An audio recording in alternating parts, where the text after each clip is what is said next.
Un moi devienne. Nous louons le Seigneur ensemble avec le cœur Saint-Jérôme.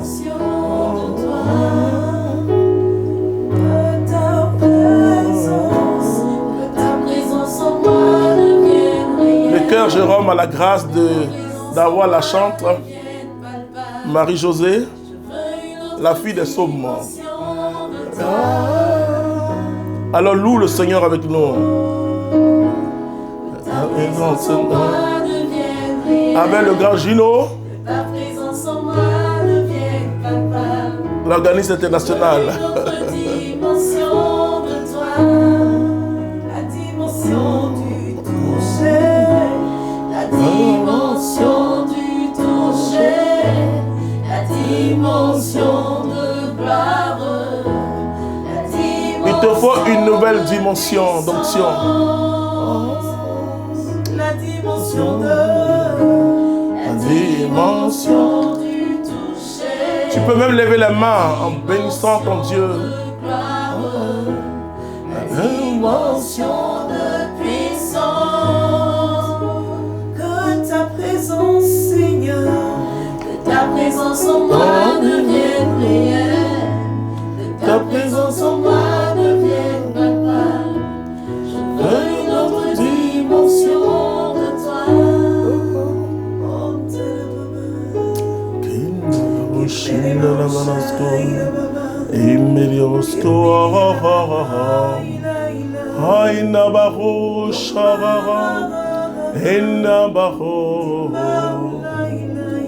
Tu es grand, Seigneur.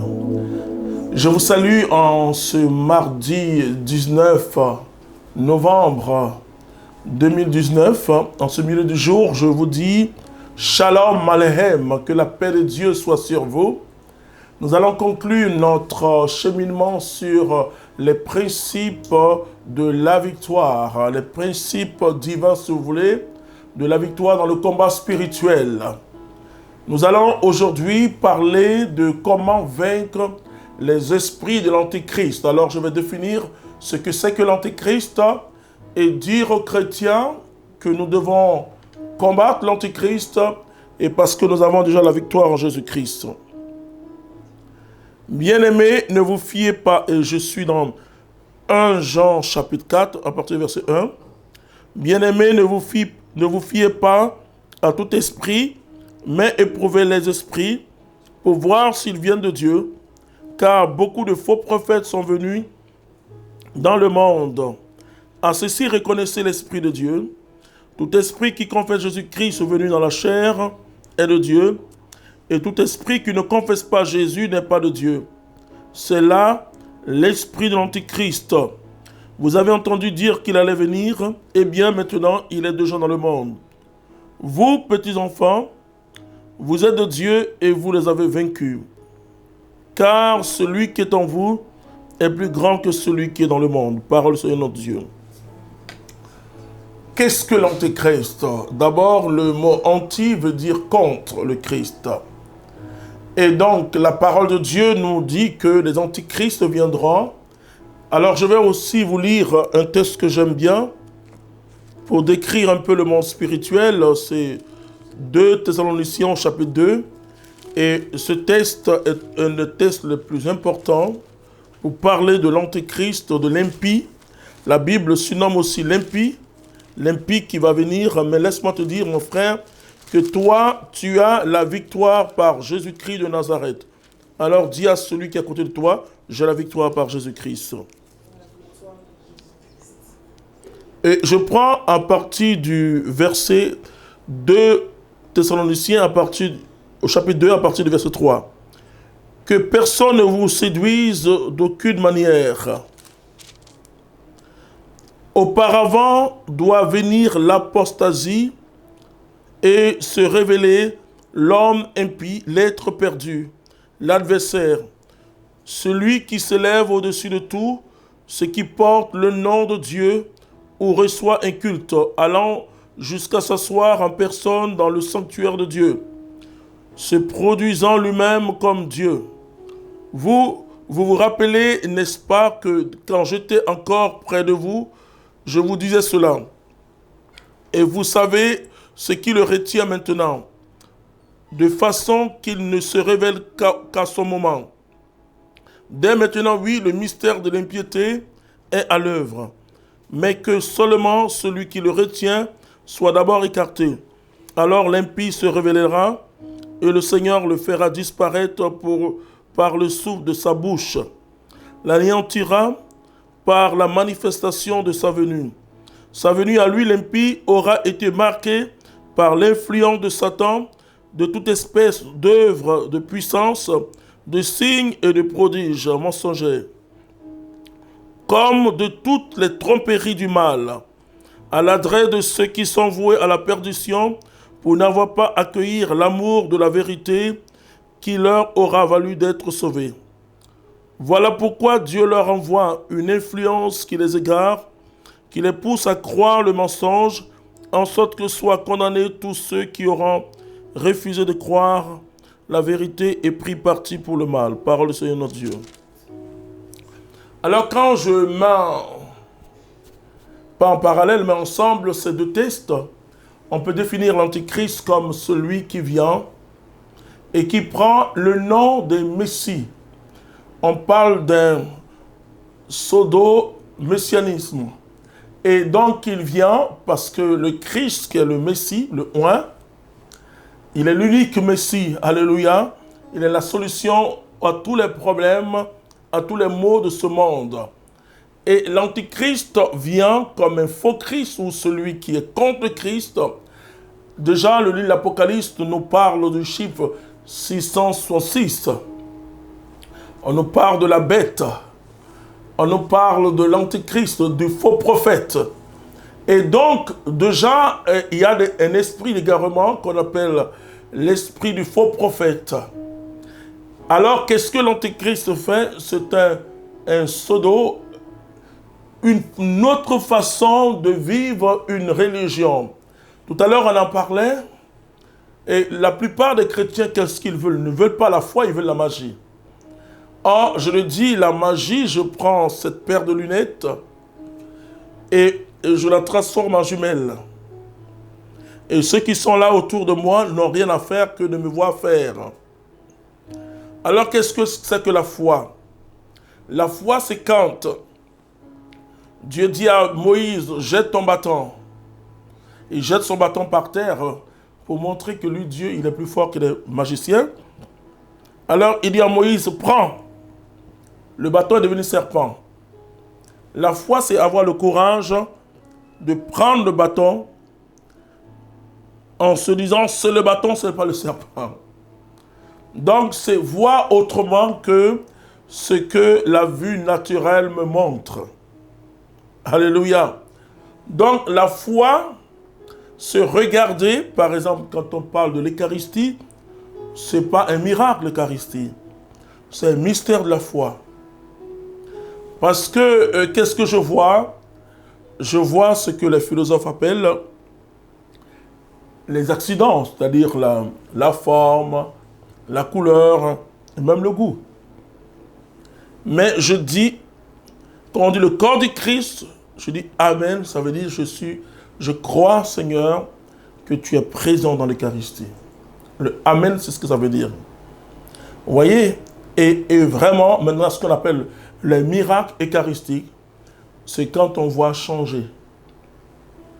Et on le met dans la bouche, puis ça devient de la viande. Voilà. Et pourtant que tu prennes ça sans cette transformation, c'est-à-dire du pain en viande, je crois que c'est le corps de Jésus que je mange. Vous voyez? Et donc la foi est une grâce. La foi ne jaillit pas de l'intelligence humaine. La foi jaillit du Saint-Esprit qui est en nous. Et le Saint-Esprit nous donne les habitudes de Dieu, nous donne les trois vertus de Dieu, qui sont la foi, l'espérance et la charité. Extraordinaire. Et donc, l'Antéchrist vient, lui, il s'intéresse à quoi? Aux besoins primaires de l'homme. Mais Dieu s'intéresse plus à ça. La Bible dit, votre Père céleste sait que vous avez besoin de ces choses, cherchez premièrement le royaume. Donc, pour confondre l'esprit de l'Antéchrist, c'est la foi. Comme dans le combat contre l'Antéchrist, c'est la foi. Nous devons garder la foi malgré les difficultés. L'Antéchrist vient comme une solution humaine aux problèmes de notre monde. Il se sert de 3 pouvoirs. Le pouvoir politique, le pouvoir économique et le pouvoir spirituel. Alors, il va développer toute une doctrine. Et comme je l'ai dit, l'Antéchrist sème l'esprit de l'hérésie et l'esprit du schisme, la division. Alors, ce que les Écritures nous disent, c'est que le monde sera séduit par ce pseudo-religieux ou politicien, ou aussi un homme spirituel. Donc, il est dans les 3 dimensions. Dimension politique, dimension financière et dimension spirituelle. Voilà comment l'Antéchrist agit. Quand vous voyez aujourd'hui combien, surtout vraiment dans l'Afrique, on s'attache aux hommes politiques, vous commencez à comprendre comment l'Antéchrist peut agir. Quand on voit combien de gens, les gens s'attachent à l'argent, frères et sœurs, je ne suis pas de ceux qui vous disent, si tu es pauvre sur la terre, ce n'est rien. Non, je ne suis pas trop distant. Mais là où il y a ton cœur, là où il y a ton trésor, c'est là où il y a ton cœur. Le chrétien doit être prospère matériellement. N'ayez jamais peur de prêcher en disant que nous devons être prospères. Vous voyez? Mais, comme le dit l'apôtre Jean, je désire que tu prospères à tous égards comme prospère l'état de ton âme. Et c'est ce que la Bible nous dit en nous disant, votre Père céleste sait que vous avez besoin de ces choses, de logement, de mariage, de tout. Mais il dit, cherchez premièrement le royaume de Dieu et sa justice. Le reste vous sera donné en surabondance. Donc pour Dieu, Dieu il a un grand souci de toi, de ta vie. Il te sauve. Quand il te sauve, il sauve tout ton être. Alléluia. Il ne sauve pas que ton âme. Mais commence à toucher d'abord ton âme. Et quand ton âme se réjouit en Dieu, ton sauveur, comme Marie l'a dit, en ce moment, les autres choses vont te poursuivre. Alléluia. Alors l'Antéchrist se présente aussi comme une puissance financière. Ou bien une puissance religieuse. Et c'est pourquoi, frères et sœurs, la Bible va nous dire que sa venue à lui, je prends 2 Thessaloniciens chapitre 2, verset 9, sa venue à lui, l'impie aura été marqué par l'influence de Satan, de toute espèce d'œuvre de puissance, de signes et de prodiges mensongers. Vous savez qu'aujourd'hui, même dans le milieu chrétien, malheureusement, des gens font des sacrifices, des pactes pour recevoir une puissance. Je ne sais pas quelle puissance. Mais puisque le peuple a soif, il y a une grande ignorance. Toi qui me suis chrétien, quand tu as rencontré Jésus, la deuxième grâce que tu dois demander à Dieu, c'est le discernement. Si tu n'as pas le discernement, tu es comme un aveugle qui marche en plein midi. Alors, le soleil ne te sert à rien. Si tu n'as pas le discernement, que tu aies tous les charismes, c'est comme si tu n'as rien. Parce que le démon va t'avoir. Et laissez-moi vous dire que aujourd'hui, il est en train de montrer à l'humanité une chose. Ce n'est pas le bien, mais les biens. Je ne suis pas contre ta prospérité matérielle. Mais je te dis que la foi, comme premier principe, deuxième principe, le discernement. Parce que quand on parle du monde spirituel, du combat spirituel, on n'est pas dans un combat physique. On n'est pas, comme je le dis, avec des âmes conventionnelles. On est avec des âmes qui ne sont pas conventionnelles, non conventionnelles. La puissance de Dieu. Donc, il te faut le discernement. Il te faut un grand discernement. Et c'est ce qui manque aujourd'hui au corps de Christ. Beaucoup de chrétiens se laissent entraîner par les signes, les signes, les signes. Jésus nous dit les signes nous accompagnent.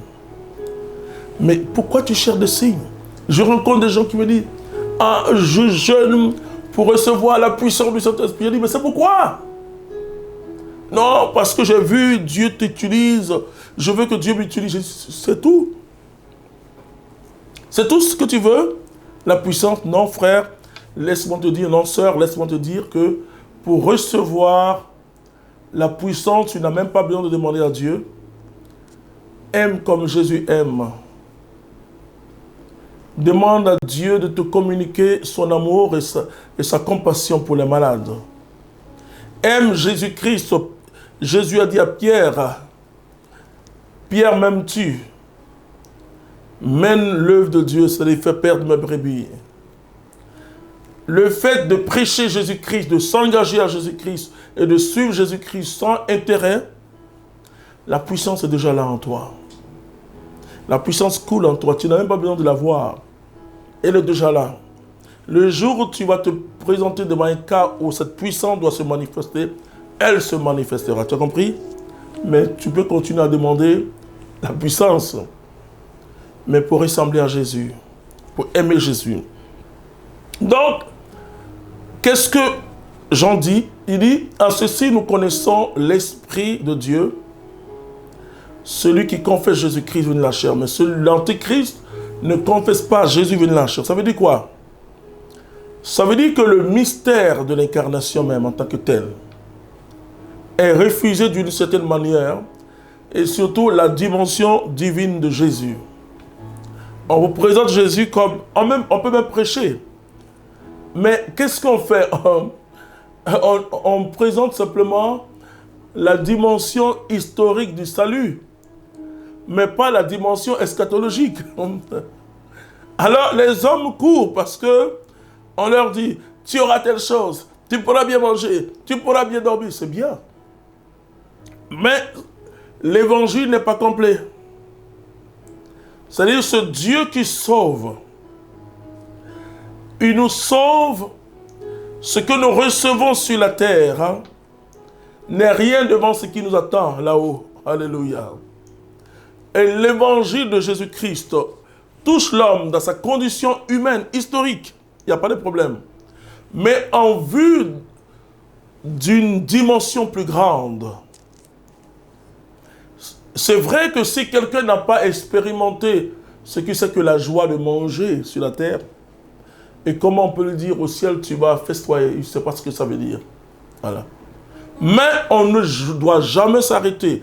Et donc l'Antéchrist, cette imposture, comme le dit le catéchisme de l'Église, imposture religieuse, qui viendra séduire l'humanité, et il a commencé, comme le dit l'apôtre Jean, va donner un évangile qui n'est pas l'évangile vrai. Donc, le discernement te permet de rester dans la vérité. Qu'est-ce qu'on te propose? Si on ne parle pas du salut de ton âme, vous savez, commence à reculer. Et l'Antéchrist, vous savez, comme je le dis, le démon, il a un problème avec sa queue.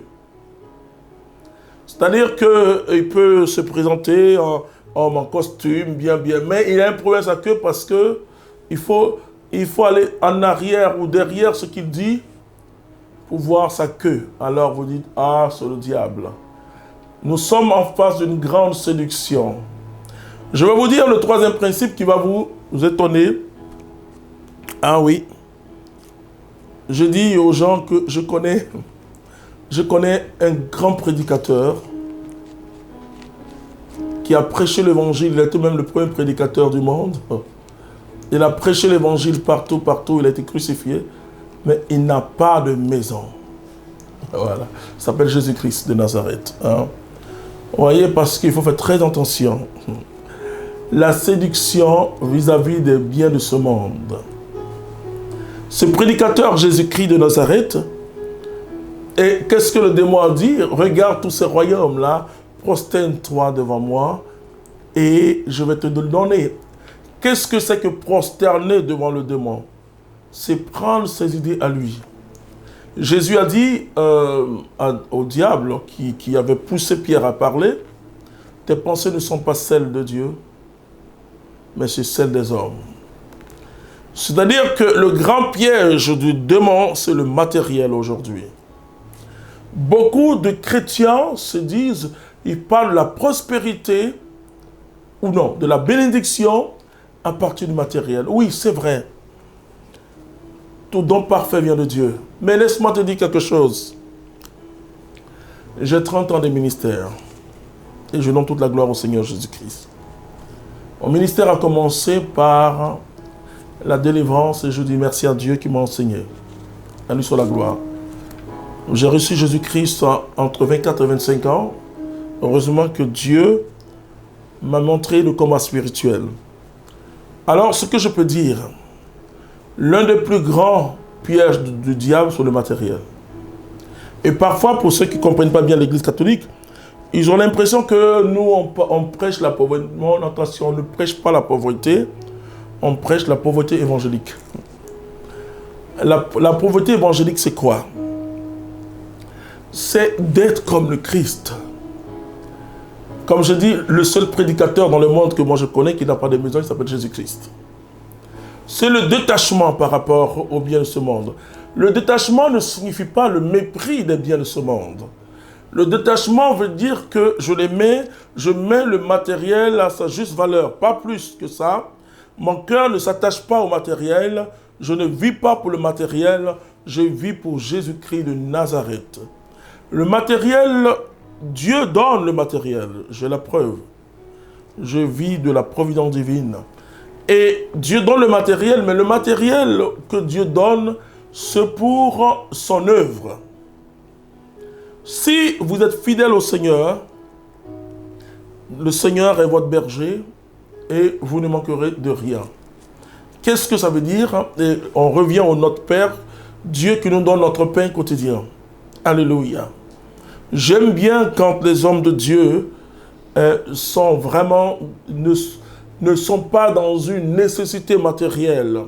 La nécessité matérielle fait dévier l'évangile et finalement, vous allez prêcher qu'aux riches. Et parce qu'ils vont vous donner quelque chose. Voilà.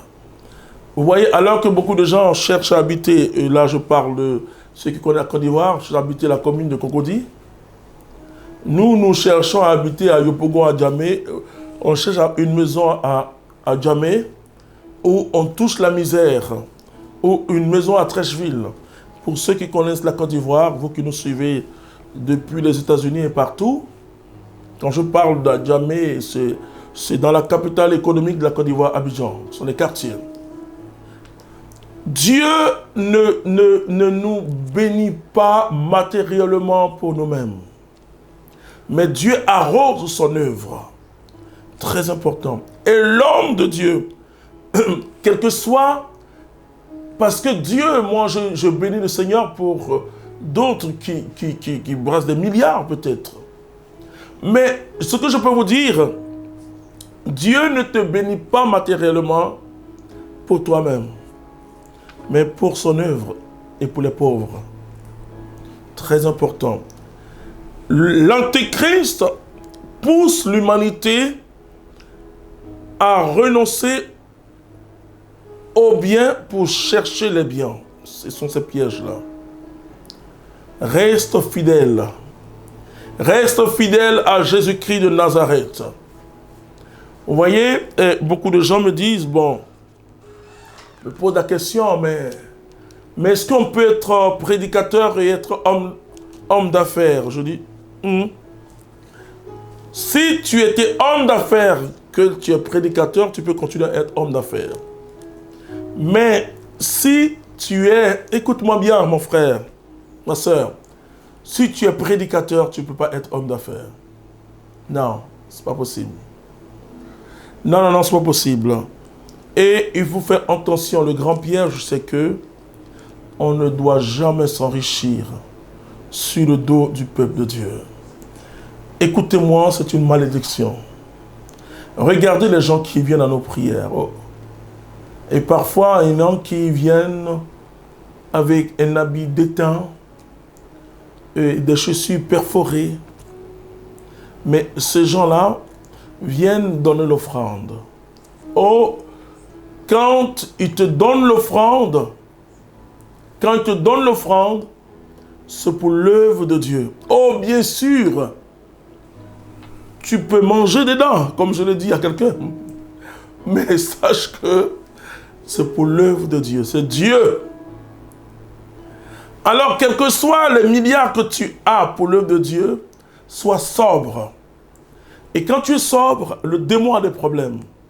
Parce que le démon, qu'est-ce qu'il veut? Il veut que tu montres ta richesse. Parce qu'il veut que tu montres ta gloire, parce que lui, sait ce qui est la vraie gloire et la fausse gloire. Et il veut faire de toi son allié. Tu vois ma chaussure, tu vois mon costume, et certains prêches disent, regardez comment je suis habillé en prince. Bien sûr, il ne faut pas t'habiller, je ne sais pas moi, avec les trucs assez bizarres, non. Habille-toi bien. Sois présentable. Mais tout en toi doit respirer l'évangile de Jésus-Christ. Alors le démon a des problèmes. L'un des pièges aussi que l'antéchrist, l'esprit surtout, ce qu'on appelle l'esprit du faux prophète, c'est l'orgueil spirituel. L'orgueil spirituel est subtil. Beaucoup de gens cherchent l'onction, ils veulent l'avoir. Vous savez, comme je le dis, plus tu vois Dieu faire des grandes choses, plus tu te rends compte que tu es petit. Qu'est-ce que le faux prophète? Le faux prophète, c'est un pseudo-esprit saint, en fait, selon lui. L'esprit de l'antéchrist ou l'esprit de Satan, si vous voulez, parce qu'il y a la bête, il y a le faux prophète. La bête, le faux prophète et l'antéchrist, c'est ça qui vous donne le chiffre 666, ok? Le faux prophète fait descendre dans le corps du Christ un esprit assez bizarre. Un esprit d'orgueil d'abord, parce que quand tu as un charisme, un ministère, ou quand tu chantes bien, et surtout les chantres, vous voyez comment les chantres chrétiens parfois commencent. Moi il y a eu des chants de jeunes filles qui chantaient bien, enfin. Et d'ailleurs, quand vous savez, il y a la musique chrétienne, on aura le temps de parler. Il y a le chant chrétien, la musique chrétienne, et puis la pop musique, voilà, c'est différent. Et qu'est-ce qui sème dans l'église, dans le corps du Christ? L'orgueil ou des pseudo-charismes, des faux charismes. Soit de la divination, de la clairvoyance ou carrément des pactes. Parce qu'il sait que le peuple de Dieu est très attaché aux signes. Or, c'est celui qui donne les signes vrais, s'appelle Jésus-Christ. Alors mon frère, ma soeur, pour finir, puisque je dois conclure, je te donnais ce matin, en ce milieu du jour plutôt, les 3 principes essentiels pour combattre l'antéchrist. La foi, le discernement et le détachement vis-à-vis des biens de ce monde. C'est-à-dire, tu peux avoir par Dieu, Dieu peut te donner des châteaux, il peut te donner des hélicoptères, même des jets privés si tu veux, mais toi, sois pauvre d'esprit. C'est-à-dire quelqu'un qui est attaché à Dieu, quelqu'un qui ne compte pas sur lui seulement, quelqu'un qui compte sur Dieu, quelqu'un qui a besoin de Dieu. Et le discernement, parce que si tu n'as pas le discernement, il va te piéger. Je vais prier pour toi, que la puissance de Jésus-Christ de Nazareth, le Dieu fort et grand, nous libère de l'esprit de l'antéchrist, qui est l'esprit contraire à la foi, qui est l'esprit contraire au vrai discernement, qui est l'esprit qui pousse les chrétiens uniquement à chercher les biens de ce monde.